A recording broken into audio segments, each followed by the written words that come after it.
I have told you that this image of Mamata Banerjee outside of West Bengal, that she is very liberal and secular, that is completely wrong.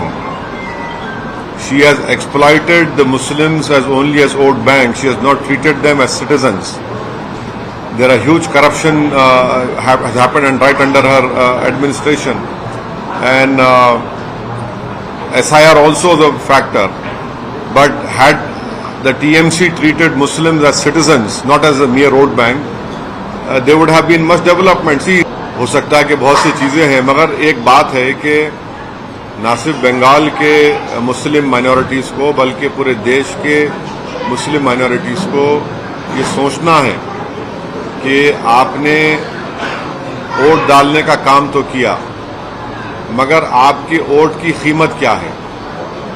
Maharashtra में यही बात आपसे कही गई थी कि सरकार में आने का है, गवर्नमेंट बनाने का है, नहीं बना सके।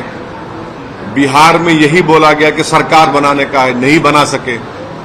मगर सीमांचल की जनता को लाखों सलाम, उन्होंने MIM पार्टी को अपनी मोहब्बत और अपनी इज्जत और अपनी मेहनत से वहां पर अपनी लीडरशिप को पैदा कर दिया।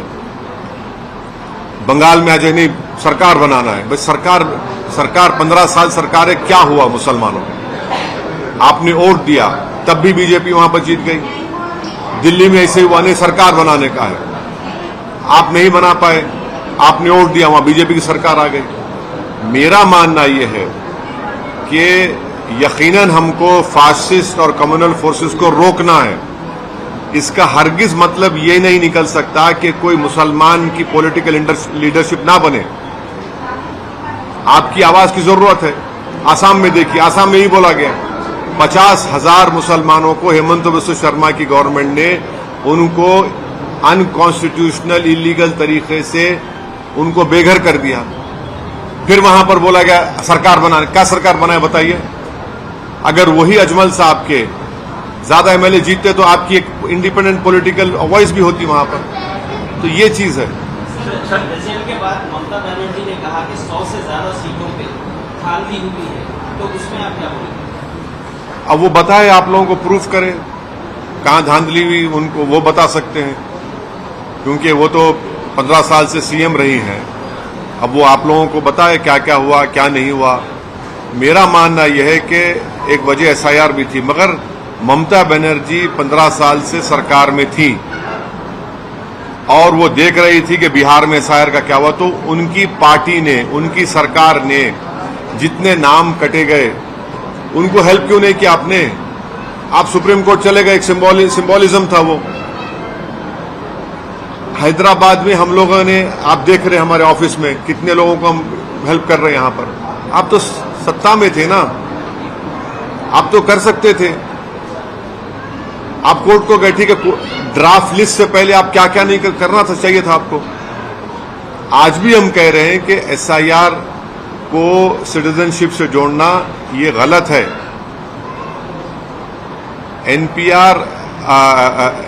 NCR का कानून है जो मिनिस्ट्री ऑफ होम अफेयर्स में आता है। तो मैं आपके जरिए से जहां जहां अब SIR होने वाला है वहां की आवाम से अपील करूंगा कि आप अपने मैपिंग करवाइए और सही तरीके से स्पेलिंग मिस्टेक्स होने मत दीजिए। अगर आपका नाम 2002 की वोटर लिस्ट में नहीं है तो आप लोग डॉक्यूमेंट्स बनाइए, बर्थ सर्टिफिकेट है या आपका पासपोर्ट है, जो भी डॉक्यूमेंट्स है।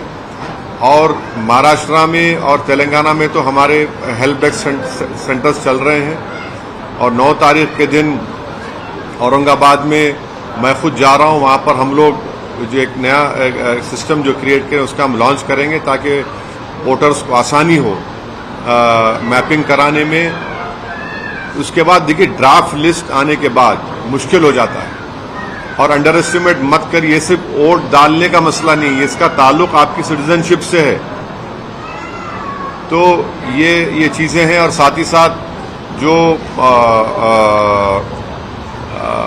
जो मौलाना हमारे बहादुरगंज के हैं, उनकी एक चलती ट्रेन में उनका जो हत्या कर दी गई है, उस सिलसिले में भी मैंने रेलवे मिनिस्टर जनाब अश्विनी वैष्णव साहब को लेटर लिखा है कि वो इसका इंक्वायरी कराए, क्योंकि मौलाना ने कि ऑडियो रिकॉर्डिंग है जो वो अपनी वाइफ से बात की है कि उनको लोग में ट्रेन में मार रहे हैं, उनको पीट रहे हैं।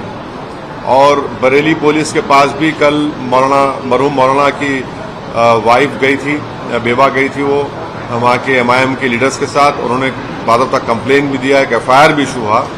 मगर हम ये डिमांड करते हैं कि रेलवे मिनिस्टर जनाब अश्विनी वैष्णव साहब और रेलवे प्रोटेक्शन, रेलवे की पुलिस और बरेली की पुलिस इसको मर्डर के तौर पर देखें और जस्टिस करें।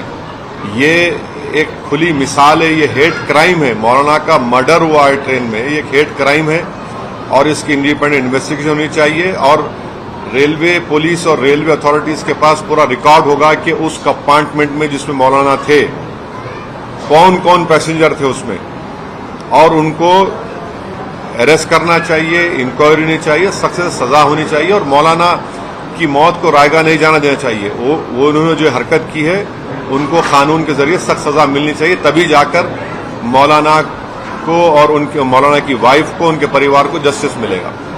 सर, हेमंत बिस्वा शर्मा ने हाल ही में कहा कि जब मैं माइनॉरिटी से मिला, उनसे पूछा कि आपको डॉक्टर इंजीनियर चाहिए, आपको डॉक्टर इंजीनियर चाहिए या मदरसे, तो उन्होंने कहा कि मुझे रिप्लाई आया मुझे इंजीनियर और डॉक्टर चाहिए, तो मैंने मदरसों में ताला लगवा दिया। हेमंत बिस्वा शर्मा को ये समझना चाहिए कि आपने 50,000 मुसलमानों को बेघर कर दिया। उनके सर पे से आपने एक छत को छीन लिया, एक झोपड़ी को छीन लिया। वो बच्चे क्या ना मदरसे को जा पाएंगे, ना डॉक्टर इंजीनियर कैसे बनेंगे? आप उनको डिस्प्लेस कर दिए, आप उनको selective community wise, religion wise target करें।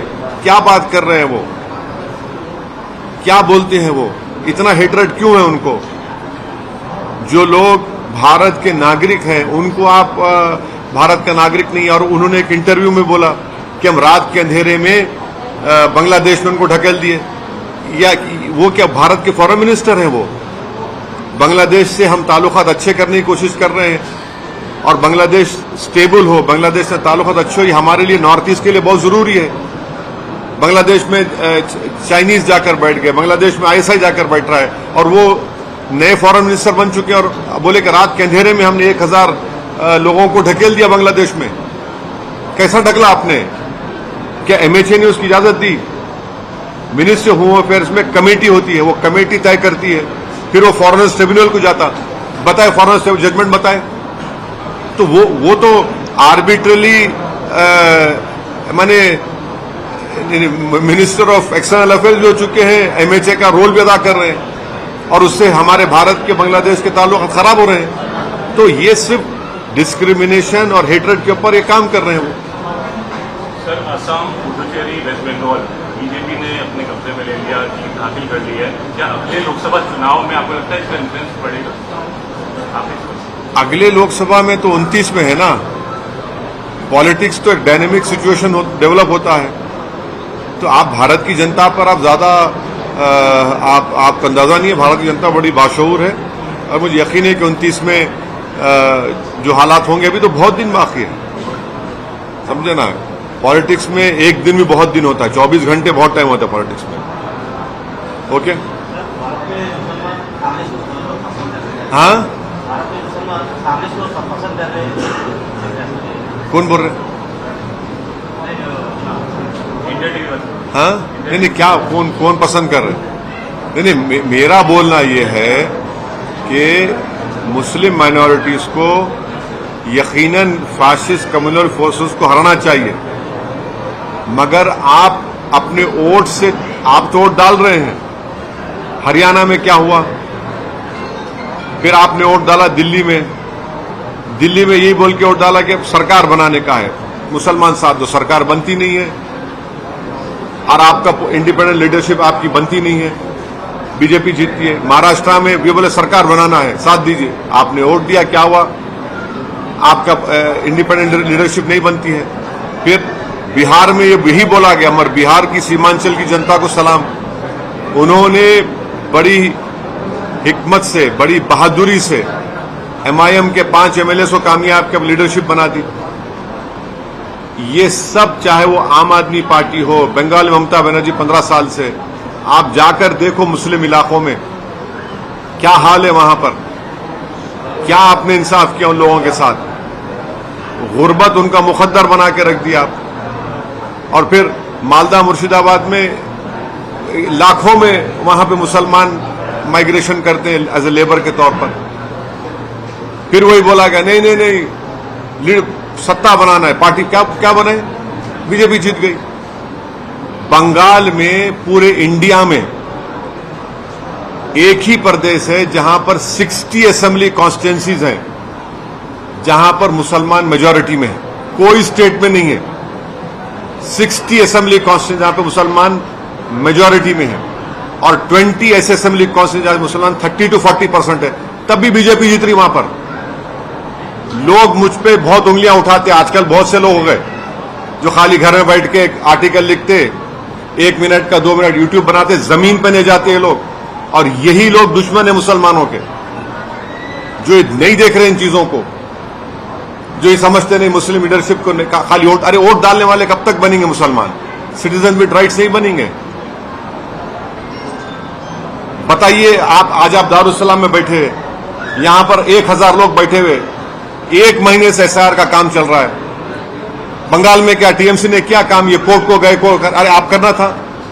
महाराष्ट्र में जाइए, औरंगाबाद में देखिए, मैं 9 तारीख को जा रहा हूं, वहां पे काम चल रहा है।